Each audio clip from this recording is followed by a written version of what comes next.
Dear student, in the chapter of inflation, today we will discuss the measures to control inflation. So काफ़ी important सवाल ਇਹ ਹੈ ਇਸ ਦੇ ਉੱਤੇ ਜੋ ਬੜੀ ਵਾਰ ਸਵਾਲ ਪੁੱਛਿਆ ਗਿਆ ਹੈ ਕਿ ਇਨਫਲੇਸ਼ਨ ਕੀ ਹੈ, what is inflation, what is the demand pull and cost push theory of inflation, and what are the measures to control inflation as per syllabus. These are very important question. ਕਿ ਮੁਦਰਾਸਫੀਤੀ ਜੋ ਹੈ ਉਹ ਕਿਉਂ ਹੁੰਦੀ ਹੈ। ਅਸੀਂ ਦੇਖਿਆ ਸੀ ਕਿ ਜਿਸ ਦੇ ਵਿੱਚ ਉਸਦੀ ਮੰਗ ਪੱਖ ਤਾਂ ਪੂਰਤੀ ਪੱਖ ਦੋਨਾਂ ਤੇ ਕਿ ਕਿਸ ਤਰ੍ਹਾਂ ਮੁਦਰਾਸਫੀਤੀ ਜਿਹੜੀ ਆ ਉਹ ਹੁੰਦੀ ਹੈ, ਹੋਂਦ ਵਿੱਚ ਆਉਂਦੀ ਹੈ। ਕੀਮਤਾਂ ਬਹੁਤ ਜ਼ਿਆਦਾ ਦਰ 'ਤੇ ਵੱਧਦੀਆਂ ਹਨ, ਉੱਚੀ ਦਰ 'ਤੇ ਵੱਧਦੀਆਂ ਹਨ ਕਾਫੀ ਲੰਬੇ ਸਮੇਂ ਲਈ। ਤੇ ਹੁਣ ਇਸ ਨੂੰ ਕੰਟਰੋਲ ਕਿਸ ਤਰ੍ਹਾਂ ਕੀਤਾ ਜਾਏ ਕਿ ਜੇਕਰ ਸਾਨੂੰ ਕਾਰਨ ਪਤਾ ਨੇ ਤਾਂ ਅਸੀਂ ਉਹਦਾ ਹੱਲ ਵੀ ਲੱਭ ਸਕਦੇ ਹਾਂ। ਸੋ ਅਸੀਂ ਦੇਖਿਆ ਸੀ ਕਿ ਕਾਰਨ ਜ਼ਿਆਦਾਤਰ ਇਹੀ ਹੈ ਕਿ ਜਾਂ ਤੇ ਮੰਗ ਜ਼ਰੂਰਤ ਤੋਂ ਜ਼ਿਆਦਾ ਹੈ ਜਾਂ ਸਪਲਾਈ ਜ਼ਰੂਰਤ ਤੋਂ ਘੱਟ ਹੈ। ਸੋ ਦੋਨਾਂ ਸਾਈਡ ਤੇ ਆਪਾਂ ਦੇਖਾਂਗੇ ਕਿਸ ਤਰ੍ਹਾਂ ਇਹ ਜੋ ਹੈ ਮੁਦਰਾਸਫੀਤੀ ਨੂੰ ਕਾਬੂ ਕਰਨ ਦੇ ਲਈ, ਨਿਯੰਤਰਿਤ ਕਰਨ ਦੇ ਲਈ ਕਿਹੜੇ-ਕਿਹੜੇ ਤਰੀਕੇ ਅਪਣਾਏ ਜਾ ਸਕਦੇ ਹਨ, ਕਿਹੜੇ methods, what are the methods or measures to control inflation. So in this first we discuss monetary measures. ਮੌਦਰਿਕ ਉਪਾਅ। ਮੌਦਰਿਕ ਉਪਾਅ ਦਾ ਸਿੱਧਾ ਜਿਹਾ ਅਰਥ ਹੀ ਹੈ ਕਿ ਜੇਕਰ ਦੇਸ਼ ਦੇ ਵਿੱਚ ਜਾਂ ਅਰਥ ਵਿਵਸਥਾ ਦੇ ਵਿੱਚ ਮੁਦਰਾ ਦੀ ਪੂਰਤੀ ਜ਼ਰੂਰਤ ਤੋਂ ਜ਼ਿਆਦਾ ਹੈ ਤਾਂ ਉਸ ਦੇ ਨਾਲ ਮੰਗ ਵਿੱਚ ਵਾਧਾ ਹੋਏਗਾ। ਸੋ ਜੋ ਮੌਦਰਿਕ ਅਰਥ ਸ਼ਾਸਤਰੀ ਨੇ ਉਹਨਾਂ ਦੇ ਅਨੁਸਾਰ ਮੁਦਰਾ ਦੀ ਪੂਰਤੀ ਨੂੰ ਘਟਾ ਕੇ ਜਾਂ ਮੁਦਰਾ ਦੀ ਪੂਰਤੀ ਨੂੰ ਨਿਯੰਤਰਿਤ ਕਰਕੇ ਕੀਮਤਾਂ ਨੂੰ ਨਿਯੰਤਰਿਤ ਕੀਤਾ ਜਾ ਸਕਦਾ ਹੈ। Classical economist are of the view that inflation can be checked by controlling the supply of money. Although Keynes did not rely much on monetary measures to check inflation, yet many modern economists like Milton Friedman and Don Britton, etc., so have revived the significance of monetary measures in correcting inflationary situation of a country or in an economy. ਕਿ ਕਿਸੇ ਵੀ ਅਰਥ ਵਿਵਸਥਾ ਦੇ ਵਿੱਚ ਜੇ ਮਹਿੰਗਾਈ ਹੈ, ਮੁਦਰਾਸਫੀਤੀ ਹੈ ਤਾਂ ਉਸ ਨੂੰ ਮੁਦਰਾ ਦੀ ਪੂਰਤੀ ਨੂੰ ਨਿਯੰਤਰਿਤ ਕਰਕੇ ਕਾਬੂ ਕੀਤਾ ਜਾ ਸਕਦਾ ਹੈ। ਸੋ ਇਹ ਵਿਚਾਰ ਪਰੰਪਰਾਵਾਦੀ ਅਰਥ ਸ਼ਾਸਤਰੀਆਂ ਦਾ ਸੀ। ਹਾਲਾਂਕਿ ਕਿਹਾ ਗਿਆ ਹੈ ਕਿ ਕੇਨਜ਼ ਜ਼ਿਆਦਾ ਇਹਦੇ ਵਿੱਚ ਕੋਈ ਇਸ ਨੂੰ ਤਰਜੀਹ ਨਹੀਂ ਦਿੰਦੇ ਕਿ ਮੌਦਰਿਕ ਉਪਾਅ, ਕਿਉਂਕਿ ਕੇਨਜ਼ ਜ਼ਿਆਦਾਤਰ ਫਿਸਕਲ ਪਾਲਿਸੀ ਨੂੰ ਮਹੱਤਵ ਦਿੰਦੇ ਹਨ, ਰਾਜਕੋਸ਼ੀ ਨੀਤੀ ਨੂੰ, ਨਾ ਕਿ ਮੌਦਰਿਕ ਨੀਤੀ ਨੂੰ। ਪਰ ਫਿਰ ਵੀ ਆਧੁਨਿਕ ਅਰਥ ਸ਼ਾਸਤਰੀ ਜਿਸ ਤਰ੍ਹਾਂ ਮਿਲਟਨ ਫਰੀਡਮੈਨ, ਡੌਨ ਬ੍ਰਿਟਿਨਕਨ ਆਦਿ, ਉਹਨਾਂ ਦਾ ਵਿਚਾਰ ਹੈ, ਉਹਨਾਂ ਨੇ ਇਸ ਨੂੰ ਫਿਰ ਤੋਂ ਇਸ ਨੂੰ ਜੀਵਤ ਕੀਤਾ ਹੈ ਕਿ ਜੋ ਮੌਦਰਿਕ ਉਪਾਅ ਹਨ ਉਹਨਾਂ ਦੇ ਨਾਲ ਅਸੀਂ ਜੋ ਮੁਦਰਾਸਫੀਤੀ ਹੈ ਉਸ ਨੂੰ ਕਾਬੂ ਕਰ ਸਕਦੇ ਹਾਂ। ਸੋ ਕਿਸ ਤਰ੍ਹਾਂ ਕੀਤਾ ਜਾ ਸਕਦਾ ਹੈ ਕਿ ਜੋ ਮੁਦਰਾ ਦੀ ਪੂਰਤੀ ਉਸ ਨੂੰ ਘਟਾਇਆ ਜਾਏ। Control over money. It is suggested that to check inflation, government should impose strict restriction on issue of money by central bank. ਸੋ ਜੋ ਕੇਂਦਰੀ ਬੈਂਕ ਹੈ, ਹਾਲਾਂਕਿ ਉਹ ਆਪਣੀ ਮਰਜ਼ੀ ਦੇ ਨਾਲ ਤਾਂ ਨਹੀਂ, ਬਲਕਿ ਸਰਕਾਰ ਦੁਆਰਾ ਜਦੋਂ ਨਿਰਦੇਸ਼ ਹੁੰਦੇ ਹਨ ਜਾਂ ਸਰਕਾਰ ਜੋ ਲੋਨ ਲੈਂਦੀ ਹੈ ਕੇਂਦਰੀ ਬੈਂਕ ਤੋਂ, ਉਹ ਨਵੇਂ ਨੋਟ ਛਾਪ ਕੇ ਦਿੰਦੀ ਹੈ। ਤੋ ਇਹ ਕਿਹਾ ਜਾ ਸਕਦਾ ਹੈ ਕਿ ਸਰਕਾਰ ਦੁਆਰਾ ਦੱਸਣ ਦੀ ਕੋਸ਼ਿਸ਼ ਕਰਨੀ ਚਾਹੀਦੀ ਹੈ, ਰੋਕਾਂ ਲਗਾਉਣੀਆਂ ਚਾਹੀਦੀਆਂ ਹਨ ਤਾਂ ਕਿ ਆਸਾਨੀ ਦੇ ਨਾਲ ਜੋ ਨਵੇਂ ਨੋਟ ਨਾ ਛਾਪੇ ਜਾ ਸਕਣ ਅਤੇ ਮੁਦਰਾ ਦੀ ਪੂਰਤੀ ਨਾ ਵਧੇ। Credit control. Central bank should pursue credit contraction policy. Monetary policy ਦੋ ਤਰ੍ਹਾਂ ਦੀ, ਇੱਕ ਹੈ credit expansion, ਦੂਸਰੀ credit contraction, ਸਾਖ ਦਾ ਵਿਸਥਾਰ ਤੇ ਸਾਖ ਦਾ ਸੰਕੁਚਨ। ਤੇ ਇਸ ਤਰ੍ਹਾਂ ਸਮਝਿਆ ਜਾਂਦਾ ਹੈ ਕਿ ਜੇਕਰ ਮੰਗ ਜ਼ਿਆਦਾ ਹੈ ਤਾਂ ਹੋ ਸਕਦਾ ਹੈ ਕਿ ਸਾਖ ਦਾ ਵਿਸਥਾਰ ਜ਼ਿਆਦਾ ਹੋਇਆ ਹੋਵੇ, ਬੈਂਕਾਂ ਜ਼ਿਆਦਾ ਉਧਾਰ ਦੇਣੀਆਂ ਹਨ, ਜਾਂ ਇਸ ਤਰ੍ਹਾਂ ਵੀ ਹੋ ਸਕਦਾ ਹੈ ਕਿ ਕੋਈ ਚੀਪ ਮੌਨਟਰੀ ਪਾਲਿਸੀ ਜੋ ਕੇਂਦਰੀ ਬੈਂਕ ਨੇ ਅਪਣਾਈ ਹੈ ਜਿਸ ਦੇ ਵਿੱਚ ਸਸਤੀ ਮੌਦਰਿਕ ਨੀਤੀ ਹੈ ਤੇ ਸਾਖ ਦਾ ਵਿਸਥਾਰ ਹੋਇਆ ਹੈ। ਤਾਂ ਇਹਨਾਂ ਹਾਲਾਤਾਂ ਵਿੱਚ ਜੇਕਰ ਲੀਅਰ ਮੌਨਟਰੀ ਪਾਲਿਸੀ ਯਾਨੀ ਕਿ ਬੈਂਕ ਰੇਟ ਵਗੈਰਾ ਜੇ ਵਧਾ ਦਿੱਤਾ ਜਾਏ ਅਤੇ ਦੂਸਰੇ ਪਾਸੇ ਕੰਟਰੈਕਸ਼ਨ ਕੀਤਾ ਜਾਏ, ਸੰਕੁਚਨ ਕੀਤਾ ਜਾਏ ਸਾਖ ਦਾ, ਕਿ ਜੋ ਬੈਂਕਾਂ ਨੇ ਉਹ ਜ਼ਿਆਦਾ ਉਧਾਰ ਨਾ ਦੇ ਪਾਉਣ, ਜਿਸ ਕਰਕੇ ਲੋਕ ਜੇ ਬੈਂਕ ਤੋਂ ਪੈਸਾ ਉਧਾਰ ਲੈ ਕੇ ਮੰਗ ਕਰ ਰਹੇ ਹਨ, ਖਰਚਾ ਕਰ ਰਹੇ ਹਨ, ਤਾਂ ਉਸ 'ਤੇ ਕਾਬੂ ਕੀਤਾ ਜਾ ਸਕੇ। ਸੋ ਇਸ ਦੇ ਲਈ ਸਰਕਾਰ ਜੋ ਹੈ ਇਹ ਕੇਂਦਰੀ ਬੈਂਕ ਨੂੰ ਹਦਾਇਤ ਦੇਗੀ ਜਾਂ ਕੇਂਦਰੀ ਬੈਂਕ ਜੋ ਹੈ ਉਸ ਨੂੰ ਇਹ ਕਰਨਾ ਚਾਹੀਦਾ ਹੈ ਕਿ ਉਹ ਬੈਂਕ ਰੇਟ ਨੂੰ ਵਧਾ ਦੇ ਤਾਂ ਕਿ ਪੈਸਾ ਉਧਾਰ ਲੈਣਾ ਮਹਿੰਗਾ ਹੋ ਜਾਏ, ਲੋਕ ਇਸ ਨੂੰ ਜ਼ਿਆਦਾ ਉਧਾਰ ਨਾ ਲੈਣ। Raise minimum cash reserve ratio, ਜਿਸ ਨੂੰ ਆਪਾਂ ਪੜ੍ਹਿਆ ਸੀ ਕਿ ਜੋ ਬੈਂਕ ਨੇ ਆਪਣੇ ਕੋਲ, ਕਮਰਸ਼ੀਅਲ ਬੈਂਕਸ, ਵਪਾਰਕ ਬੈਂਕਾਂ ਨੇ ਆਪਣੇ ਕੋਲ ਜੋ ਕੈਸ਼ ਰੱਖਣਾ ਹੁੰਦਾ ਹੈ ਉਸ ਦੀ ਰੇਸ਼ੋ ਵਧਾ ਦਿੱਤੀ ਜਾਏ ਤੇ ਜਿੰਨਾ ਜ਼ਿਆਦਾ ਉਹ ਆਪਣੇ ਕੋਲ ਕੈਸ਼ ਰੱਖਣਗੇ ਉਨਾ ਹੀ ਘੱਟ ਲੋਨ ਦੇ ਪਾਣਗੇ। ਸੈਲ ਸਿਕਿਉਰਿਟੀਜ਼ ਇਨ ਓਪਨ ਮਾਰਕੀਟ, ਇੰਟਰੋਡਿਊਸ ਕ੍ਰੈਡਿਟ ਰੈਸ਼ਨਿੰਗ, ਇਹ ਸਾਰੇ ਮੇਜਰ ਹਨ ਅਸੀਂ ਮੌਦਰਿਕ ਨੀਤੀ ਵਿੱਚ ਪੜਾਂਗੇ ਕਿ ਮੌਦਰਿਕ ਨੀਤੀ ਵਿੱਚ ਕ੍ਰੈਡਿਟ ਕੰਟਰੈਕਸ਼ਨ ਦੇ ਕਿਹੜੇ-ਕਿਹੜੇ ਤਰੀਕੇ ਹੁੰਦੇ ਹਨ। ਸੋ ਇੱਥੇ ਅਸੀਂ ਜੋ ਇਹ ਕਹਿ ਸਕਦੇ ਹਾਂ ਕਿ ਮੋਟੇ ਤੌਰ ਤੇ ਕਿ ਜਦੋਂ ਇਨਫਲੇਸ਼ਨ ਹੈ, ਕੀਮਤਾਂ ਵਧ ਰਹੀਆਂ ਹੋਣ ਤਾਂ ਜੋ ਕੇਂਦਰੀ ਬੈਂਕ ਹੈ ਉਸ ਦੀ ਪਾਲਿਸੀ ਜੋ ਹੈ, ਉਸ ਦੀ ਜੋ ਨੀਤੀ ਹੈ ਉਹ ਸਾਖ ਸੰਕੁਚਨ ਦੀ ਹੋਵੇ, ਜਿਸ ਨਾਲ ਜੋ ਹੈ ਕਿ ਲੋਕ ਮੰਗ ਕਰ ਰਹੇ ਹਨ ਪੈਸਾ ਉਧਾਰ ਲੈ ਕੇ ਵੀ, ਜਾਂ ਬੈਂਕਾਂ ਜ਼ਿਆਦਾ ਸਾਖ ਨਿਰਮਾਣ ਕਰ ਰਹੀਆਂ ਹਨ ਨਾ ਕਰ ਪਾਉਣ, ਜਿਸ ਕਰਕੇ ਜੋ ਮੁਦਰਾ ਦੀ ਪੂਰਤੀ ਵੱਧ ਗਈ ਹੈ ਉਸ ਵਿੱਚ ਕਮੀ ਆਏ ਅਤੇ ਮੰਗ ਵਿੱਚ ਕਮੀ ਆਏ, ਜਿਸ ਨਾਲ ਕੀਮਤਾਂ ਵਿੱਚ ਥੋੜੀ ਕਮੀ ਆ ਸਕਦੀ ਹੈ। ਸੋ ਇਹ ਸਾਰੇ ਜੋ ਮੈਥਡ ਹਨ, ਇਸ ਨੂੰ ਓਪਨ ਮਾਰਕੀਟ ਆਪਰੇਸ਼ਨ ਜਾਂ ਰੈਸ਼ਨਿੰਗ, ਕ੍ਰੈਡਿਟ ਰੈਸ਼ਨਿੰਗ, CRR ਨੂੰ ਵਧਾਉਣਾ ਆਦਿ, ਇਹ ਅਸੀਂ ਮੋਨਟਰੀ ਪਾਲਿਸੀ ਵਿੱਚ ਵਿਸਤਾਰ 'ਚ ਪੜਾਂਗੇ। ਡੀਮੋਨੇਟਾਈਜੇਸ਼ਨ ਆਫ ਓਲਡ ਕਰੰਸੀ, ਕਿ ਡੀਮੋਨੇਟਾਈਜੇਸ਼ਨ ਅਸੀਂ ਜਿਸ ਤਰ੍ਹਾਂ ਕਿ ਦੇਖਿਆ ਵੀ ਹੈ ਕਿ ਸਾਡੇ ਦੇਸ਼ ਵਿੱਚ ਵੀ ਕੁਝ ਸਾਲ ਪਹਿਲਾਂ ਹੋਇਆ ਕਿ ਜੋ ਪੁਰਾਣੀ ਕਰੰਸੀ ਉਸ ਨੂੰ ਬਦਲ ਕੇ ਨਵੀਂ ਕਰੰਸੀ ਜੋ ਹੈ ਉਹ ਜਾਰੀ ਕਰਤੀ ਜਾਏ। ਸੋ ਇਹ ਵਿਮੁਦਰੀਕਰਨ ਜੋ ਹੈ ਇਸ ਦਾ ਅਰਥ ਇਹ ਹੁੰਦਾ ਹੈ ਕਿ ਜੋ ਪ੍ਰਚਲਿਤ ਇਸ ਵੇਲੇ ਕਰੰਸੀ ਚੱਲ ਰਹੀ ਹੈ, ਮੁਦਰਾ ਚੱਲ ਰਹੀ ਹੈ, ਉਸ ਨੂੰ ਬਦਲਤਾ ਜਾਏਗਾ। ਤੇ ਇਹਦੇ ਵਿੱਚ ਇਸ ਦਾ ਕੀਮਤਾਂ ਉੱਤੇ ਕੀ ਅਸਰ ਪੈ ਸਕਦਾ ਹੈ, ਇਹ ਸਮਝਿਆ ਜਾਂਦਾ ਹੈ ਕਿ ਜਦੋਂ ਨਵੀਂ ਕਰੰਸੀ ਆਏਗੀ ਲੋਕ ਪੁਰਾਣੀ ਕਰੰਸੀ ਉਸ ਨੂੰ ਐਕਸਚੇਂਜ ਕਰ ਸਕਦੇ ਹਨ। ਜਿਸ ਤਰ੍ਹਾਂ ਕਿਹਾ ਗਿਆ ਹੈ, government may allow a limited amount of old currency to be exchange for new currency, ਕਿ ਜੋ ਕੈਸ਼ ਹੈ ਉਸ ਦੇ ਵਿੱਚੋਂ ਜੇ ਸਾਰਾ ਨਹੀਂ ਤੇ ਸਰਕਾਰ ਜੇ ਉਹ ਬਲੈਕ ਮਨੀ ਨਹੀਂ ਹੈ, ਕਿ ਜੋ ਬਲੈਕ ਮਨੀ ਨਹੀਂ ਹੈ ਉਸ ਨੂੰ ਜੋ ਹੈ ਨਵੀਂ ਕਰੰਸੀ ਨਾਲ ਐਕਸਚੇਂਜ ਵੀ ਕੀਤਾ ਜਾਏਗਾ, ਤੇ ਜੋ ਬਲੈਕ ਮਨੀ ਹੈ, ਜੋ ਲੋਕਾਂ ਦੀ ਅਨਅਕਾਊਂਟਡ ਮਨੀ ਹੈ, ਉਸ ਨੂੰ ਤਾਂ ਇਸਤੇਮਾਲ ਹੀ ਨਹੀਂ ਕਰ ਪਾਉਣਗੇ। ਸੋ ਜਿਸ ਕਰਕੇ ਥੋੜੀ ਦੇਰ ਲਈ ਜੋ ਮੰਗ ਵਧੀ ਹੋਈ ਸੀ ਉਸ ਵਿੱਚ ਕਮੀ ਆ ਜਾਏਗੀ ਅਤੇ ਜਿਸ ਦੀ ਵਜ੍ਹਾ ਨਾਲ ਕੀਮਤਾਂ ਵਿੱਚ ਹੋਇਆ ਵਾਧਾ ਜੋ ਹੈ ਉਹ ਘਟ ਜਾਏਗਾ। ਪਰ ਇੱਥੇ ਧਿਆਨ ਦੇਣ ਯੋਗ ਇਹ ਹੈ ਕਿ ਡੀਮੋਨੇਟਾਈਜੇਸ਼ਨ ਜੋ ਹੈ ਇਹ ਉਸ ਸਮੇਂ ਹੀ ਇਸਤੇਮਾਲ ਕਰਨੀ ਹੈ ਵੈਨ ਇਨਫਲੇਸ਼ਨ ਅਜ਼ਿਊਮਸ ਡੇਂਜਰਸ ਪ੍ਰੋਪੋਰਸ਼ਨ, ਕਿ ਇਨਫਲੇਸ਼ਨ ਇੰਨੀ ਜ਼ਿਆਦਾ ਵੱਧ ਚੁੱਕੀ, ਜਿਸ ਤਰ੍ਹਾਂ ਕਿ ਆਪਾਂ ਹਾਈਪਰ ਇਨਫਲੇਸ਼ਨ ਵਗੈਰਾ ਦੇਖੀ ਸੀ ਕਿ ਕੀਮਤਾਂ ਇੰਨੀਆਂ ਜ਼ਿਆਦਾ ਵੱਧ ਚੁੱਕੀਆਂ ਨੇ ਕਿ ਦੇਸ਼ ਦੀ ਜੋ ਆਰਥਿਕਤਾ ਹੈ, ਜੋ ਕਰੰਸੀ, ਉਸ ਤੇ ਲੋਕਾਂ ਦਾ ਵਿਸ਼ਵਾਸ ਉੱਠ ਚੁੱਕਾ ਹੈ। ਤਾਂ ਇਹਨਾਂ ਹਾਲਾਤਾਂ ਵਿੱਚ ਜੋ ਹੈ ਵਿਮੁਦਰੀਕਰਨ ਕਰ ਦੇਣਾ ਚਾਹੀਦਾ ਹੈ, ਨਵੀਂ ਕਰੰਸੀ ਬਣਾਉਣੀ ਚਾਹੀਦੀ ਹੈ, ਇਸ਼ੂ ਕਰਨੀ ਚਾਹੀਦੀ ਹੈ, ਪੁਰਾਣੀ ਨੂੰ ਖਤਮ ਕਰ ਦੇਣਾ ਚਾਹੀਦਾ ਹੈ। ਤੋਂ ਇਸ ਦੇ ਵਿੱਚ ਜਿੰਨਾ ਸਮਾਂ ਲੱਗੇਗਾ ਸੋ ਉਸ ਸਮੇਂ ਦੌਰਾਨ ਜੋ ਮੰਗ ਵਿੱਚ ਕਮੀ ਆਏਗੀ ਤਾਂ ਕੀਮਤਾਂ ਵਿੱਚ ਜੋ ਹੋਇਆ ਵਾਧਾ ਘਟ ਜਾਏਗਾ। ਪਰ ਇਹ ਜੋ ਤਰੀਕਾ ਹੈ ਇਹ ਉਹਨਾਂ ਹਾਲਾਤਾਂ ਵਿੱਚ ਇਸਤੇਮਾਲ ਕੀਤਾ ਜਾਣਾ ਚਾਹੀਦਾ ਹੈ ਜਦੋਂ ਹਾਲਾਤ ਜੋ ਹੈ ਬਿਲਕੁਲ ਕਾਬੂ ਤੋਂ ਬਾਹਰ ਹੋ ਚੁੱਕੇ ਹਨ। Then we have fiscal measures. So Keynes ਜ਼ਿਆਦਾਤਰ ਰਾਜਕੋਸ਼ੀ ਨੀਤੀ ਨੂੰ ਮਹੱਤਵ ਦਿੰਦੇ ਹਨ ਕਿ ਉਹਨਾਂ ਅਨੁਸਾਰ ਜੋ ਕੀਮਤਾਂ ਵਿੱਚ ਵਾਧਾ ਜੇਕਰ ਮੰਗ ਜ਼ਿਆਦਾ ਹੋਣ ਕਰਕੇ ਹੈ ਤਾਂ ਇਸ ਦਾ ਫਿਸਕਲ ਪਾਲਿਸੀ ਜਾਂ ਰਾਜਕੋਸ਼ੀ ਨੀਤੀ ਦੁਆਰਾ ਅਸੀਂ ਕਿਸ ਨੂੰ, ਉਹਨਾਂ ਦੇ ਤਰੀਕੇ ਹਨ ਜੋ ਫਿਸਕਲ ਮੇਜਰਸ, ਉਹਨਾਂ ਦੁਆਰਾ ਅਸੀਂ ਇਸ ਨੂੰ ਕਿਸ ਤਰ੍ਹਾਂ ਕਾਬੂ ਕਰ ਸਕਦੇ ਹਾਂ। ਸਭ ਤੋਂ ਪਹਿਲਾਂ ਹੈ ਡਿਕਰੀਜ਼ ਇਨ ਪਬਲਿਕ ਐਕਸਪੈਂਡੀਚਰ, ਕਿ ਜਿਸ ਤਰ੍ਹਾਂ ਆਪਾਂ ਦੇਖਿਆ ਸੀ ਜਦੋਂ ਪਬਲਿਕ ਐਕਸਪੈਂਡੀਚਰ ਵੱਧ ਜਾਂਦਾ ਹੈ ਤਾਂ ਉਸ ਸਮੇਂ ਕੀਮਤਾਂ ਵਿੱਚ ਵਾਧਾ ਹੋ ਸਕਦਾ ਹੈ ਮੰਗ ਵਧਣ ਕਰਕੇ। ਪਰੰਤੂ ਇੱਥੇ ਇਹ ਧਿਆਨ ਦੇਣ ਯੋਗ ਹੈ ਕਿ ਜੋ ਪਬਲਿਕ ਐਕਸਪੈਂਡੀਚਰ ਹੈ ਸਰਕਾਰ ਜੋ ਕਰ ਰਹੀ ਹੈ ਉਹ ਦੇਸ਼ ਦੀ ਭਲਾਈ ਲਈ, ਦੇਸ਼ ਦੀ ਤਰੱਕੀ ਲਈ, ਲੋਕਾਂ ਦੀ ਭਲਾਈ ਦੇ ਲਈ, ਜਾਂ ਜੋ ਕਿ ਸੁਰੱਖਿਆ, ਦੇਸ਼ ਦੀ ਰੱਖਿਆ ਆਦਿ ਲਈ ਕਰ ਰਹੀ ਹੈ। ਤਾਂ ਇਹ ਹੈ ਬਹੁਤ ਜ਼ਰੂਰੀ। ਪਰ ਇੱਥੇ ਸਮਝਣਾ ਹੈ ਕਿ ਜੇ ਕੀਮਤਾਂ ਵਧ ਰਹੀਆਂ ਹਨ, if there is inflation, during inflation government should reduce public expenditure for the time being so that the pressure on demand should be reduced, ਕਿ ਜੋ ਮੰਗ ਦਾ ਜੋ ਪ੍ਰੈਸ਼ਰ ਪਿਆ ਹੋਇਆ ਹੈ, ਜੋ ਉਸਦਾ ਇਸ ਤਰ੍ਹਾਂ ਇੰਨਾ ਜ਼ਿਆਦਾ ਜ਼ਰੂਰਤ ਤੋਂ ਜ਼ਿਆਦਾ ਮੰਗ ਹੈ, ਥੋੜੀ ਦੇਰ ਲਈ ਜੇ ਜੋ ਨਾਨ ਐਸੈਂਸ਼ੀਅਲ ਐਕਸਪੈਂਡੀਚਰ ਹੈ, ਜਿਸ ਦੀ ਕਿ ਇੰਨੀ ਜ਼ਿਆਦਾ ਜ਼ਰੂਰਤ ਨਹੀਂ ਹੈ, ਗੈਰ ਜ਼ਰੂਰੀ ਖਰਚਾ ਹੈ ਸਰਕਾਰ ਦੁਆਰਾ ਕੀਤਾ ਜਾ ਰਿਹਾ, ਉਸ ਨੂੰ ਘਟਾਇਆ ਜਾ ਸਕਦਾ ਹੈ। ਹਾਲਾਂਕਿ ਜ਼ਰੂਰੀ ਖਰਚਿਆਂ ਨੂੰ ਘਟਾਉਣਾ ਨਹੀਂ ਚਾਹੀਦਾ, ਉਸ ਦੇ ਨਾਲ ਨੁਕਸਾਨ ਵੀ ਹੋ ਸਕਦਾ ਹੈ। ਸੋ ਇਸ ਤਰ੍ਹਾਂ ਆਪਾਂ ਦੇਖ ਰਹੇ ਹਾਂ ਕਿ ਜੋ ਫਿਸਕਲ ਪਾਲਿਸੀ ਵਿੱਚ ਪਹਿਲਾ ਪਬਲਿਕ ਐਕਸਪੈਂਡੀਚਰ ਹੈ ਉਸ ਨੂੰ ਥੋੜਾ ਘਟਾ ਕੇ ਜੋ ਹੈ ਮੰਗ ਨੂੰ ਥੋੜਾ ਘਟਾਇਆ ਜਾ ਸਕਦਾ ਹੈ। ਨੈਕਸਟ, ਇਨਕਰੀਜ਼ ਇਨ ਪਬਲਿਕ ਟੈਕਸ,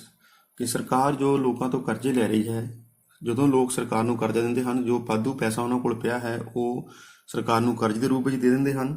ਤੇ ਉਸ ਦੇ ਨਾਲ ਉਹ ਜਿੰਨੀ ਦੇਰ ਲਈ ਸਰਕਾਰ ਨੂੰ ਉਹਨਾਂ ਨੇ ਕਰਜ਼ਾ ਦਿੱਤਾ ਹੈ, ਸਪੋਜ਼ ਉਹਦੇ ਵਿੱਚ 1 ਸਾਲ ਲੱਗ ਜਾਏਗਾ ਪੈਸਾ ਵਾਪਸ ਆਉਣ 'ਚ, ਤਾਂ ਸਾਲ ਤੱਕ ਉਹ ਪੈਸਾ ਇਸਤੇਮਾਲ ਨਹੀਂ ਕਰ ਸਕਦੇ। ਇਸ ਨਾਲ ਜੋ ਸਰਕਾਰ ਕਰਜ਼ਾ ਜੇ ਲਏਗੀ ਲੋਕਾਂ ਤੋਂ, ਤਾਂ ਲੋਕਾਂ ਦੇ ਕੋਲ ਜੋ ਪਰਚੇਜ਼ਿੰਗ ਪਾਵਰ ਮੁਦਰਾ ਦੇ ਰੂਪ ਵਿੱਚ ਹੈ, ਨਗਦ ਦੇ ਰੂਪ ਵਿੱਚ ਹੈ, ਉਹ ਥੋੜੀ ਘਟ ਜਾਏਗੀ, ਜਾਂ ਉਹ ਪੈਸਾ ਜਿਸ ਦੇ ਨਾਲ ਲੋਕੀ ਖਰਚਾ ਕਰ ਸਕਦੇ ਹਨ ਪਰ ਉਹਨਾਂ ਨੇ ਵਾਧੂ ਪੈਸਾ ਹੈ, ਜੇ ਉਹ ਪੈਸਾ ਸਰਕਾਰ ਇਸ ਤਰ੍ਹਾਂ ਦੇ ਕਰਜ਼ੇ ਲਏਗੀ ਜਿਸ ਦੇ ਉੱਤੇ ਕੋਈ ਅੱਛੀ ਵਿਆਜ ਦੀ ਦਰ ਹੈ, ਤਾਂ ਲੋਕ ਵਿਆਜ ਕਮਾਉਣ ਦੇ ਲਈ, ਪੈਸਾ ਕਮਾਉਣ ਦੇ ਲਈ ਹੋਰ ਉਹ ਪੈਸਾ ਆਪਣਾ ਕਮਾਇਆ ਹੋਇਆ ਸਰਕਾਰ ਨੂੰ ਜੋ ਹੈ ਉਧਾਰ ਦੇ ਦੇਣਗੇ, ਜਿਹਦੀ ਵਜ੍ਹਾ ਕਰਕੇ ਮੰਗ ਵਿੱਚ ਥੋੜੀ ਦੇਰ ਲਈ ਕਮੀ ਹੋਏਗੀ। So during inflation, government should increase public debt. This will reduce the money in hands of the public and this will reduce the excessive demand.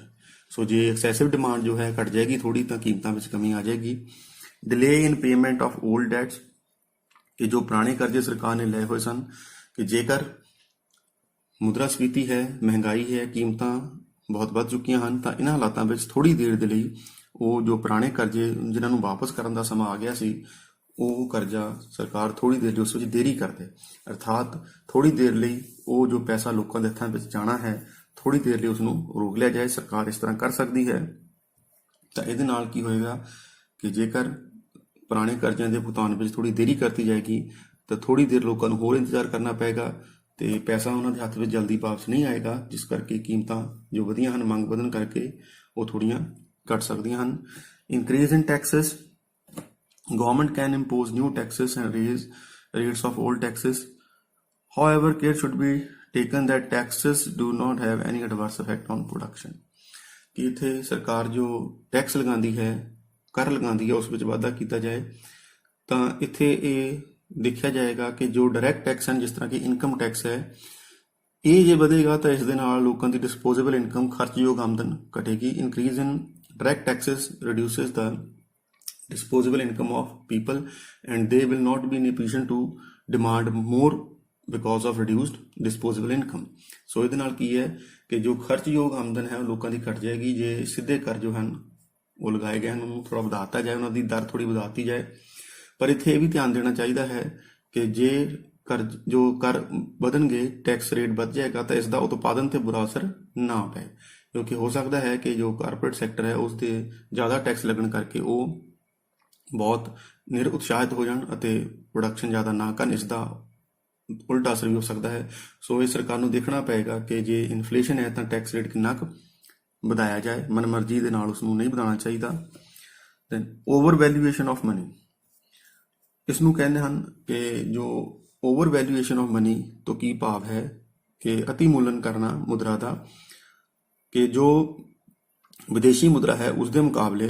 ਅਸੀਂ ਜੇ ਆਪਣੀ ਕਰੰਸੀ ਹੈ, ਆਪਣੀ ਮੁਦਰਾ ਹੈ, ਉਸ ਦਾ ਮੁੱਲ ਵਧਾ ਦਈਏ। ਅਰਥਾਤ ਕਿ ਜੇ ਅਸੀਂ ਇਹ ਦੇਖੀਏ ਕਿ ਜੋ ਰੁਪਇਆ ਹੈ ਇਸ ਦੀ ਡਾਲਰ ਦੇ ਰੂਪ ਦੇ ਵਿੱਚ ਅਸੀਂ ਜਦੋਂ ਇਸ ਨੂੰ ਕਨਵਰਟ ਕਰਦੇ ਹਾਂ, ਇਸ ਨੂੰ ਬਦਲਦੇ ਹਾਂ, ਤਾਂ ਅਸੀਂ ਇਹ ਦੇਖਦੇ ਹਾਂ ਕਿ $1 ਕਿੰਨੇ ਰੁਪਏ ਦਾ ਆਉਂਦਾ ਹੈ। ਸੋ ਓਵਰ ਵੈਲਿਊਏਸ਼ਨ ਤੋਂ ਭਾਵ ਇਹ ਹੈ ਕਿ ਅਸੀਂ ਜੋ ਹੈ ਆਪਣੀ ਕਰੰਸੀ ਹੈ ਉਸ ਨੂੰ ਓਵਰ ਵੈਲਿਊਏਟ ਕਰਤਾ ਹੈ, ਉਸ ਦਾ ਮੁੱਲ ਥੋੜਾ ਵਧਾ ਦਿੱਤਾ ਹੈ। It has been mentioned earlier that devaluation accounts for inflation,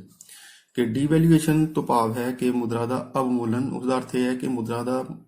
ਘਰੇਲੂ ਮੁਦਰਾ ਦਾ ਵਿਦੇਸ਼ੀ ਮੁਦਰਾ ਦੇ ਮੁਕਾਬਲੇ ਮੁੱਲ ਘਟ ਜਾਣਾ। ਉਸ ਦੇ ਨਾਲ ਕੀ ਹੁੰਦਾ ਹੈ, ਉਸ ਦੇ ਨਾਲ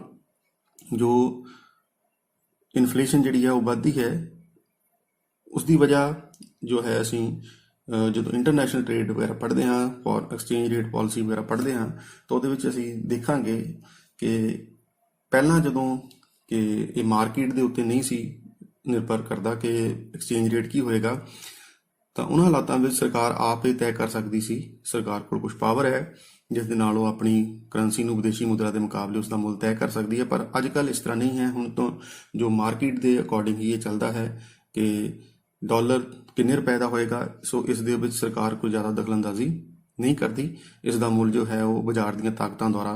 ਵਿਦੇਸ਼ੀ ਮੁਦਰਾ ਦੀ ਮੰਗ ਤੇ ਪੂਰਤੀ ਦੁਆਰਾ ਨਿਰਧਾਰਿਤ ਹੁੰਦਾ ਹੈ। ਪਰ ਇੱਥੇ ਤਰੀਕਾ ਦੱਸਿਆ ਗਿਆ ਕਿ ਓਵਰ ਵੈਲਿਊਏਸ਼ਨ ਆਫ ਮਨੀ, ਜੇ ਆਪਾਂ ਆਪਣੀ ਮੁਦਰਾ ਦਾ ਮੁੱਲ ਵਧਾਤਾ ਹੈ। To correct this situation, it is therefore essential to overvalue the money. It will encourage import and discourage export. ਤਾਂ ਹੁੰਦਾ ਕੀ ਹੈ ਕਿ ਜਦੋਂ ਡੀਵੈਲਿਊਏਸ਼ਨ ਹੁੰਦੀ ਹੈ ਤਾਂ ਉਸ ਦੇ ਵਿੱਚ ਕੀ ਹੁੰਦਾ ਹੈ ਕਿ ਵਿਦੇਸ਼ੀ ਮੁਦਰਾ ਦਾ ਮੁੱਲ ਵੱਧ ਜਾਂਦਾ ਹੈ, ਜਿਸ ਕਰਕੇ ਐਕਸਪੋਰਟ ਸਸਤੇ ਹੋ ਜਾਂਦੇ ਹਨ, ਤੇ ਜਿਸ ਕਰਕੇ ਐਕਸਪੋਰਟ ਦੀ ਜੇ ਡਿਮਾਂਡ ਵੱਧ ਜਾਏ ਤਾਂ ਸਮਾਨ ਜੋ ਹੈ ਬਾਹਰ ਉਹ ਜ਼ਿਆਦਾ ਵਿਕੇਗਾ, ਦੇਸ਼ ਵਿੱਚ ਉਸ ਦੀ ਕਮੀ ਆ ਸਕਦੀ ਹੈ।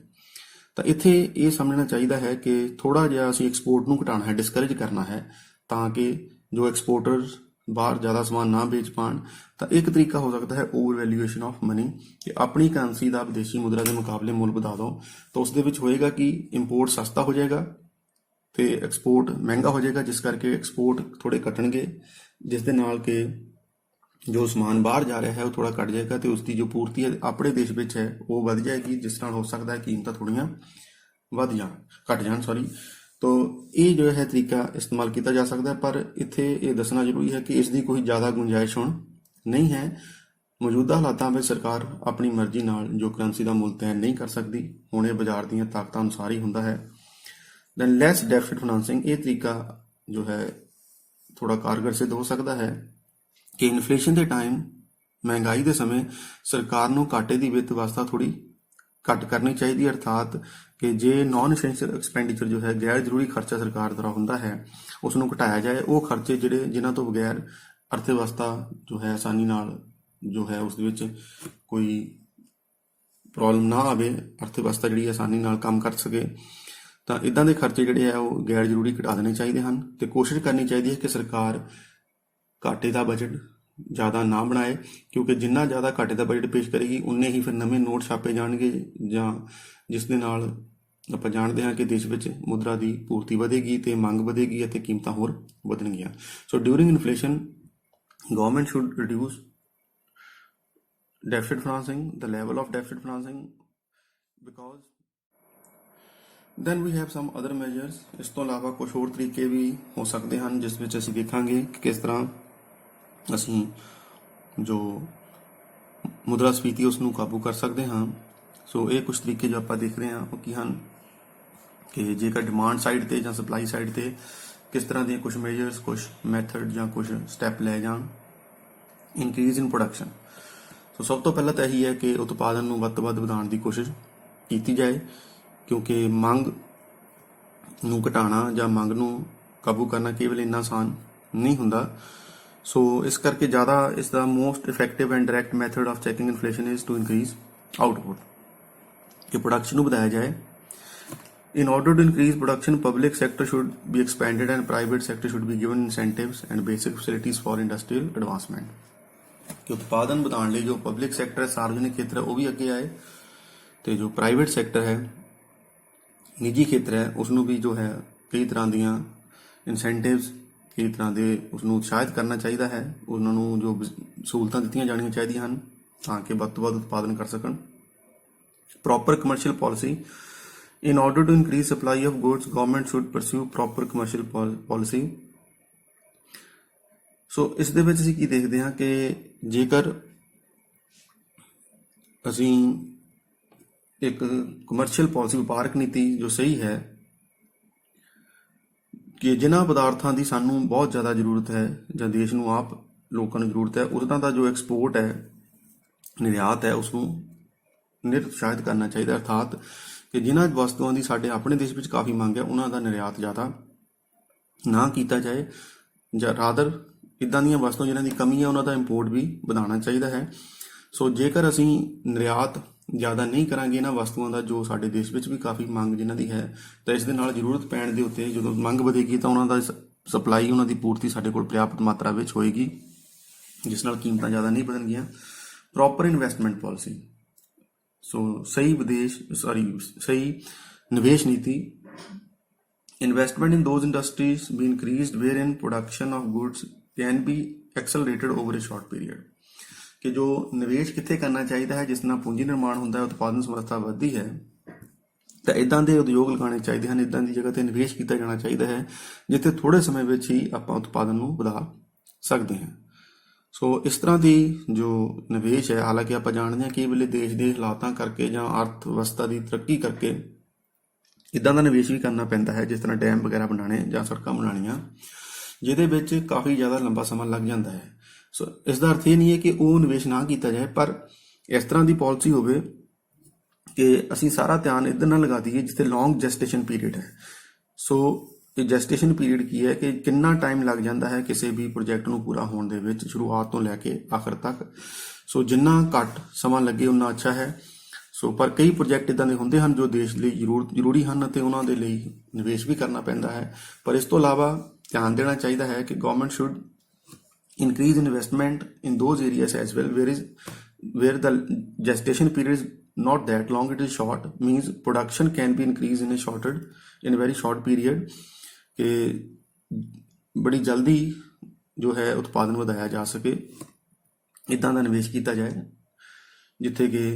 ਜੋ ਜੈਸਟੇਸ਼ਨ ਪੀਰੀਅਡ ਹੈ ਕੋਈ ਅਵਧੀ ਹੈ ਸਮਾਂ ਅਵਧੀ ਹੈ ਉਹ ਜ਼ਿਆਦਾ ਨਾ ਹੋਵੇ। ਪ੍ਰਾਈਸ ਕੰਟਰੋਲ ਐਂਡ ਰੈਸ਼ਨਿੰਗ ਕਿ ਕੀਮਤ ਨਿਯੰਤਰਣ ਅਤੇ ਰਾਸ਼ਨਿੰਗ। ਸੋ ਕਈ ਪਦਾਰਥ ਇਸ ਤਰ੍ਹਾਂ ਦੇ ਹਨ ਜਿਨ੍ਹਾਂ ਦੇ ਜੋ ਕੀਮਤਾਂ ਹਨ ਉਹ ਸਰਕਾਰ ਆਪ ਤੈਅ ਕਰੇ, ਜਿਸ ਦੇ ਵਿੱਚ ਕਿ ਜੋ ਇੰਡਸਟਰੀਅਲਿਸਟ ਹਨ, ਉਦਯੋਗਪਤੀ ਹਨ, ਉਹ ਆਪਣੀ ਮਨਮਰਜ਼ੀ ਦੇ ਨਾਲ ਉਹ ਕੀਮਤਾਂ ਨਾ ਤੈਅ ਕਰ ਸਕਣ। ਸੋ ਕਈ ਤਰ੍ਹਾਂ ਦੇ ਪਦਾਰਥ ਜਿਨ੍ਹਾਂ ਨੂੰ ਅਸੀਂ ਦੇਖਦੇ ਹਾਂ ਕਿ ਸਰਕਾਰ ਉਹਨਾਂ ਦੀ ਕੀਮਤ ਤੈਅ ਕਰਦੀ ਹੈ ਕਿੰਨੀ ਹੋਏਗੀ। ਤੇ ਦੂਸਰੇ ਪਾਸੇ ਰਾਸ਼ਨਿੰਗ ਕਿ ਰਾਸ਼ਨਿੰਗ ਦਾ ਅਰਥ ਹੈ ਕਿ ਇੱਕ ਤਰ੍ਹਾਂ ਨਾਲ ਲਿਮਿਟ ਲਗਾ ਦੇਣੀ, ਸੀਮਾ ਲਗਾ ਦੇਣੀ ਕਿ ਕੋਈ ਵਿਅਕਤੀ ਕਿੰਨਾ ਕੁ ਕੋਈ ਸਮਾਨ ਖਰੀਦ ਸਕਦਾ ਹੈ। ਤੇ ਦੂਸਰੇ ਪਾਸੇ ਜੋ ਜਿਸ ਨੂੰ ਅਸੀਂ public distribution system PDS system ਕਹਿੰਦੇ ਸੀ ਕਿ ਜਿਸ ਵਿੱਚ ਸਰਕਾਰ ਆਪ ਸਸਤੇ ਰਾਸ਼ਨ ਦੇ ਡਿਪੂ ਜਿਹੜੇ ਹੈ ਉੱਥੇ ਲੋਕਾਂ ਦੀ ਜੋ ਸਹੂਲੀਅਤ ਵਾਸਤੇ ਇੱਦਾਂ ਦਾ ਸਮਾਨ ਜਿਹੜਾ ਲੋਕਾਂ ਨੂੰ ਬਹੁਤ ਜ਼ਰੂਰੀ ਹੈ ਸਸਤੇ ਰੇਟ ਦੇ ਉੱਤੇ ਜਾਂ ਕੰਟਰੋਲਡ ਪ੍ਰਾਈਸ ਦੇ ਉੱਤੇ ਲੋਕਾਂ ਨੂੰ ਮੁਹੱਈਆ ਕਰਾਵੇ। ਇਸ ਦੇ ਨਾਲ ਵੀ ਕੀਮਤਾਂ ਵਿੱਚ ਕਮੀ ਆਏਗੀ। ਐਨਕਰੇਜਮੈਂਟ ਟੂ ਸੇਵਿੰਗ ਕਿ ਹੁਣ ਸੇਵਿੰਗ ਨੂੰ ਇਨਕਰੇਜ ਕਰਨ ਦਾ ਕੀ ਅਰਥ ਹੈ ਇੱਥੇ ਕਿ ਲੋਕਾਂ ਨੂੰ ਜਿਹੜੀਆਂ ਸਮਾਲ ਸੇਵਿੰਗ ਸਕੀਮ ਵਗੈਰਾ, ਸੋ ਕੰਪਲਸਰੀ ਸੇਵਿੰਗ ਸਕੀਮ ਕਿ ਜੋ ਕਿ ਜ਼ਰੂਰੀ ਲਾਜ਼ਮੀ ਬਚਤ ਕੋਈ ਯੋਜਨਾ ਕਿ ਜਿਸ ਤਰ੍ਹਾਂ ਕਿ ਕਈ ਵਾਰੀ ਲੋਕ ਟੈਕਸ ਤੋਂ ਬਚਣ ਦੇ ਲਈ ਸੇਵਿੰਗ ਕਰਦੇ ਹਨ ਤਾਂ ਉਸ ਦੇ ਨਾਲ ਵੀ ਉਹ ਖਰਚਾ ਘਟਾਉਣਗੇ। ਦੂਸਰੇ ਪਾਸੇ ਜੋ ਸੇਵਿੰਗ ਜੇ ਇਨਕਰੇਜ ਕੀਤੀ ਜਾਏਗੀ ਤਾਂ ਹਰ ਉਹ ਵਿਅਕਤੀ ਜੋ ਪੈਸਾ ਬਚਾ ਸਕੇ ਉਹ ਪੈਸਾ ਬਚਾਏ, ਉਸ ਦੇ ਨਾਲ ਉਹ ਸੇਵਿੰਗ ਨੂੰ ਇਨਵੈਸਟਮੈਂਟ ਵਿੱਚ ਕਨਵਰਟ ਕੀਤਾ ਜਾਏਗਾ, ਨਿਵੇਸ਼ ਵਿੱਚ, ਅਤੇ ਉਸ ਦੇ ਨਾਲ ਪੂੰਜੀ ਨਿਰਮਾਣ ਹੋਏਗਾ ਅਤੇ ਉਸ ਦੇ ਨਾਲ ਉਤਪਾਦਨ ਦੀ ਮਾਤਰਾ ਵਧੇਗੀ। So if saving increases it means increase in saving will lead to reduction in demand, there will be less demand because people will increase saving, means they will reduce their consumption expenditure, and then out of these savings investment will be made. The saving is converted into investment. This lead to capital formation which results in increase in productive capacity ਕਿ ਜੇ saving ਵਧਣਗੀਆਂ ਇੱਕ ਪਾਸੇ demand ਥੋੜੀ ਘਟੇਗੀ, ਦੂਸਰੇ ਪਾਸੇ ਨਿਵੇਸ਼ ਲਈ ਪੈਸਾ ਆਏਗਾ ਜਿਸ ਨੂੰ ਅਸੀਂ ਇਸਤੇਮਾਲ ਕਰਕੇ ਨਵੀਆਂ ਪੂੰਜੀਗਤ ਪਦਾਰਥ ਖਰੀਦਾਂਗੇ, ਕੈਪੀਟਲ ਫਾਰਮੇਸ਼ਨ ਪੂੰਜੀ ਨਿਰਮਾਣ ਹੋਏਗਾ, ਉਤਪਾਦਨ ਸਮਰੱਥਾ ਵਧੇਗੀ। ਸੋ ਸੇਵਿੰਗ ਜੋ ਹਨ ਜੋ ਮੋਟੇ ਤੌਰ ਦੇ ਉੱਤੇ ਇੱਕ ਪਾਸੇ ਤਾਂ ਉਹ ਡਿਮਾਂਡ ਨੂੰ ਥੋੜਾ ਘਟਾਉਣਗੇ, ਦੂਸਰੇ ਪਾਸੇ ਲੰਬੇ ਸਮੇਂ ਵਿੱਚ ਇਸ ਨਾਲ ਜਦੋਂ ਨਿਵੇਸ਼ ਹੋਏਗਾ ਇਸ ਪੈਸੇ ਦੇ ਨਾਲ ਤਾਂ ਉਤਪਾਦਨ ਸਮਰੱਥਾ ਵਧੇਗੀ, ਸਪਲਾਈ ਵੀ ਵੱਧ ਜਾਏਗੀ ਤੇ ਕੀਮਤਾਂ ਘਟ ਜਾਣਗੀਆਂ। Control over the distribution of profit of joint stock companies ਕਿ ਜੋ ਜੁਆਇੰਟ ਸਟਾਕ ਕੰਪਨੀਜ਼ ਹਨ ਕਿ ਜਿਨ੍ਹਾਂ ਦਾ ਸੰਯੁਕਤ ਕੰਪਨੀ ਜਿਹਨੂੰ ਆਪਾਂ ਕਹਿੰਦੇ ਹਾਂ ਕਿ ਜਿਹਦੇ ਵਿੱਚ ਪੈਸਾ ਕਿਸੇ ਇੱਕ ਵਿਅਕਤੀ ਦਾ ਨਹੀਂ ਬਲਕਿ ਸਾਰੇ ਸ਼ੇਅਰ ਹੋਲਡਰ ਦਾ ਪੈਸਾ ਲੱਗਿਆ ਹੁੰਦਾ ਹੈ। ਜ਼ਿਆਦਾਤਰ ਇਹ ਜਿਹੜੀਆਂ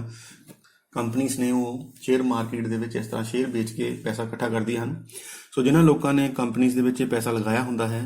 ਤਾਂ ਉਹ ਕੰਪਨੀ ਆਪਣੇ ਪ੍ਰੋਫਿਟ ਦੇ ਵਿੱਚੋਂ ਜੋ ਸ਼ੇਅਰ ਹੋਲਡਰ ਨੇ ਉਹਨਾਂ ਨੂੰ ਕੁਝ ਪੈਸਾ ਦੇ ਸਕਦੀਆਂ ਹਨ, ਜਿਸ ਨਾਲ ਉਹ ਪਰਚੇਜ਼ਿੰਗ ਪਾਵਰ ਵੱਧ ਜਾਏਗੀ ਉਹਨਾਂ ਦੀ ਸ਼ੇਅਰ ਹੋਲਡਰ ਦੀ, ਕਿਉਂਕਿ ਉਹਨਾਂ ਨੂੰ ਪੈਸਾ ਮਿਲ ਰਿਹਾ ਹੈ ਜੁਆਇੰਟ ਸਟਾਕ ਕੰਪਨੀ ਦੇ ਪ੍ਰੋਫਿਟ ਦੇ ਵਿੱਚੋਂ ਵੀ, ਹਾਲਾਂਕਿ ਇਹ ਪ੍ਰੋਫਿਟ ਤੇ ਉਹਨਾਂ ਦਾ ਕੋਈ ਹੱਕ ਨਹੀਂ ਹੁੰਦਾ। ਤਾਂ ਜੇ ਇੱਕ ਤਰ੍ਹਾਂ ਨਾਲ ਕੰਪਨੀਆਂ ਆਪਣੇ ਸ਼ੇਅਰ ਹੋਲਡਰ ਨੂੰ ਇੱਕ ਤਰ੍ਹਾਂ ਨਾਲ ਉਹਦਾ ਧੰਨਵਾਦ ਕਰਨ ਦੇ ਲਈ ਇੱਕ ਤਰ੍ਹਾਂ ਦੇ ਨਾਲ ਉਹਨਾਂ ਨੂੰ ਪ੍ਰੋਫਿਟ ਦੇ ਰਹੀ ਹੈ, ਡਿਵੀਡੈਂਡ ਦੇ ਰਹੀ ਹੈ, ਤਾਂ ਉਸ ਦੇ ਨਾਲ ਕੀ ਹੋਏਗਾ ਕਿ ਉਹਨਾਂ ਦੀ ਪਰਚੇਜ਼ਿੰਗ ਪਾਵਰ ਵਧੇਗੀ, ਜਿਸ ਨਾਲ ਉਹ ਮੰਗ ਵਧਾਉਣਗੇ, ਜਿਸ ਨਾਲ ਕੀਮਤਾਂ ਵੱਧ ਸਕਦੀਆਂ ਹਨ। ਤਾਂ ਇਨਫਲੇਸ਼ਨ ਦੇ ਟਾਈਮ ਮਹਿੰਗਾਈ ਦੇ ਸਮੇਂ ਇਸ ਤਰ੍ਹਾਂ ਦੀ ਨੀਤੀ ਹੋਵੇ ਕਿ ਕੰਪਨੀਜ਼ ਆਪਣੇ ਸ਼ੇਅਰ ਹੋਲਡਰ ਨੂੰ ਜ਼ਿਆਦਾ ਪ੍ਰੋਫਿਟ ਦੇ ਵਿੱਚੋਂ ਹਿੱਸਾ ਨਾ ਦੇਣ। ਪ੍ਰੋਪਰ ਵੇਜ ਪਾਲਿਸੀ, ਜਿਸ ਤਰ੍ਹਾਂ ਅਸੀਂ ਦੇਖਿਆ ਸੀ ਕਿ ਜੋ ਵੇਜਸ ਹਨ ਉਹ ਲੇਬਰ ਦੀ ਪ੍ਰਾਈਸ ਹੈ ਅਤੇ ਉਹ ਕਾਸਟ ਆਫ ਪ੍ਰੋਡਕਸ਼ਨ ਦਾ ਹਿੱਸਾ ਹੈ, ਅਤੇ ਕਈ ਵੇਲੇ ਇੱਦਾਂ ਦੇ ਹਾਲਾਤ ਬਣ ਜਾਂਦੇ ਹਨ ਲੇਬਰ ਯੂਨੀਅਨ ਸਟਰੋਂਗ ਹੋਣ ਕਰਕੇ ਜੋ ਮਜ਼ਦੂਰ ਸੰਘ ਕਾਫੀ ਤਾਕਤਵਰ ਨੇ, ਤਾਂ ਉਹ ਜੇਕਰ ਮਜ਼ਦੂਰੀ ਜੋ ਹੈ ਜ਼ਰੂਰਤ ਤੋਂ ਜ਼ਿਆਦਾ ਹੈ, ਉਹ ਜ਼ਿਆਦਾ ਪੈਸੇ ਲੈ ਰਹੇ ਹਨ ਜਾਂ ਉਹ ਬਿਨਾਂ ਵਜ੍ਹਾ ਜੋ ਸਟ੍ਰਾਈਕ ਵਗੈਰਾ ਕਰਕੇ ਮਜ਼ਦੂਰੀ ਦਰ ਵਧਵਾ ਲੈਂਦੇ ਹਨ, ਤਾਂ ਇਸ ਦਾ ਨੁਕਸਾਨ ਹੋਏਗਾ, ਕਾਸਟ ਆਫ ਪ੍ਰੋਡਕਸ਼ਨ ਵਧੇਗੀ, ਅਤੇ ਜੇ ਇੱਕ ਵਾਰੀ ਕਾਸਟ ਆਫ ਪ੍ਰੋਡਕਸ਼ਨ ਵਧੇਗੀ ਤਾਂ ਪ੍ਰਾਈਸ ਵਧਣਗੇ, ਜਦੋਂ ਪ੍ਰਾਈਸ ਵਧਣਗੇ ਤਾਂ ਫਿਰ ਉਹ ਹੋਰ ਜ਼ਿਆਦਾ ਜੋ ਹੈ ਵੇਜਸ ਦੀ ਮੰਗ ਕਰਨਗੇ, ਤਾਂ ਇਸ ਤਰ੍ਹਾਂ ਨਾਲ ਇਹ ਕੀਮਤਾਂ ਲਗਾਤਾਰ ਵਧਦੀਆਂ ਜਾਣਗੀਆਂ। ਤਾਂ ਇਸ ਦਾ ਇਲਾਜ ਇਹੀ ਹੈ ਕਿ ਜੋ ਵੇਜ ਪਾਲਿਸੀ ਹੈ ਸਰਕਾਰ ਤੈਅ ਕਰੇ, ਇੱਕ ਮਿਨੀਮਮ ਵੇਜ ਹੈ ਉਸ ਤੋਂ ਉੱਪਰ ਕਿੰਨਾ ਕੋਈ ਮੰਗ ਸਕਦਾ ਹੈ ਜਾਂ ਕੋਈ ਮਿਨੀਮਮ ਤੋਂ ਘੱਟ ਕੋਈ ਦੇਵੇ ਨਾ, ਤੇ ਜੇਕਰ ਕੋਈ ਇੰਡਸਟਰੀਅਲਿਸਟ ਜਾਂ ਕੋਈ ਮਾਲਕ ਜੋ ਹੈ ਮਜ਼ਦੂਰਾਂ ਨੂੰ ਇੱਕ ਨਿਊਨਤਮ ਜੋ ਮਜ਼ਦੂਰੀ ਦਰ ਹੈ ਉਸ ਤੋਂ ਘੱਟ ਵੇਜ ਦੇ ਬਿਨਾਂ, ਤੇ ਦੂਸਰੇ ਪਾਸੇ ਜੋ ਲੇਬਰ ਯੂਨੀਅਨ ਹਨ ਉਹ ਜ਼ਰੂਰਤ ਤੋਂ ਜ਼ਿਆਦਾ ਲੇਬਰ ਜਿਹੜੀ ਹੈ ਆਪਣੀ ਤਾਕਤ ਇਸਤੇਮਾਲ ਕਰਕੇ ਜਾਂ ਸਟ੍ਰਾਈਕ ਵਗੈਰਾ ਕਰਕੇ ਮਜਬੂਰ ਵੀ ਨਾ ਕਰਨ ਕਿ ਉਹਨਾਂ ਨੂੰ ਜੋ ਹੈ ਵੇਜ ਰੇਟ ਉਹਨਾਂ ਦਾ ਵਧੇ ਜ਼ਿਆਦਾ ਜ਼ਰੂਰਤ ਤੋਂ। ਸੋ ਇਸ ਤਰ੍ਹਾਂ ਦੀ ਇੱਕ ਨੀਤੀ ਹੋਵੇ ਜਿਸ ਵਿੱਚ ਵੇਜ ਦਰ ਹੈ, ਜੋ ਵੇਜ ਰੇਟ ਹੈ, ਜੋ ਮਜ਼ਦੂਰੀ ਦਰ ਹੈ ਉਹ ਸਹੀ ਹੋਵੇ, ਜਿਸ ਨਾਲ ਉਤਪਾਦਨ ਦੀ ਲਾਗਤ ਤੇ ਬੁਰਾ ਅਸਰ ਨਾ ਪਏ, ਨਾ ਉਹ ਵਧੇ ਬਹੁਤੀ ਜ਼ਿਆਦਾ, ਅਤੇ ਲੇਬਰ ਦੀ ਜੋ ਡਿਮਾਂਡ ਹੈ, ਜੋ ਉਹਨਾਂ ਦੀ ਪਰਚੇਜ਼ਿੰਗ ਪਾਵਰ ਹੈ ਉਸ ਵਿੱਚ ਵੀ ਕੋਈ ਜ਼ਿਆਦਾ ਕਮੀ ਨਹੀਂ ਹੋਣੀ ਚਾਹੀਦੀ। ਸੋ ਇਸ ਤਰ੍ਹਾਂ ਦੀ ਕੋਈ ਪਾਲਿਸੀ ਜੋ ਵੇਜ ਨਾਲ ਸੰਬੰਧਿਤ ਹੈ, ਮਜ਼ਦੂਰੀ ਦੀ ਦਰ ਨਾਲ ਸੰਬੰਧਿਤ ਹੈ, ਉਹ ਬਣਾਉਣੀ ਚਾਹੀਦੀ ਹੈ ਤਾਂ ਕਿ ਜਿਸ ਨਾਲ ਕੀਮਤਾਂ ਉੱਤੇ ਜ਼ਿਆਦਾ ਜੋ ਹੈ ਉਸਦਾ ਵੇਜ ਵਧਣ ਦਾ ਜ਼ਿਆਦਾ ਅਸਰ ਨਾ ਪਏ। ਸੋ ਇਹ ਕੁਝ ਤਰੀਕੇ ਹਨ ਜਿਨ੍ਹਾਂ ਵਿੱਚ ਅਸੀਂ monetary, fiscal and other measures discuss ਕੀਤੇ ਹਨ ਕਿ ਮੌਦਰਿਕ, ਰਾਜਕੋਸ਼ੀ ਅਤੇ ਹੋਰ ਜੋ ਤਰੀਕੇ ਹਨ ਜਿਨ੍ਹਾਂ ਨੂੰ ਇਸਤੇਮਾਲ ਕਰਕੇ ਮੁਦਰਾਸਫੀਤੀ ਨੂੰ ਕਾਬੂ ਕੀਤਾ ਜਾ ਸਕਦਾ ਹੈ। ਸੋ ਇਸ ਦੇ ਨਾਲ ਅਸੀਂ ਇਸ ਚੈਪਟਰ ਦੇ ਜਿਹੜੇ ਸਾਰੇ ਇੰਪੋਰਟੈਂਟ ਜੋ ਟੌਪਿਕ ਨੇ ਅਸੀਂ ਡਿਸਕਸ ਕੀਤੇ ਨੇ, ਤਾਂ ਇਹਨਾਂ ਦੇ ਉੱਤੇ ਬੇਸਡ ਹੀ ਸਵਾਲ ਕੋਈ ਨਾ ਕੋਈ ਪੁੱਛਿਆ ਜਾਏਗਾ। Thank you.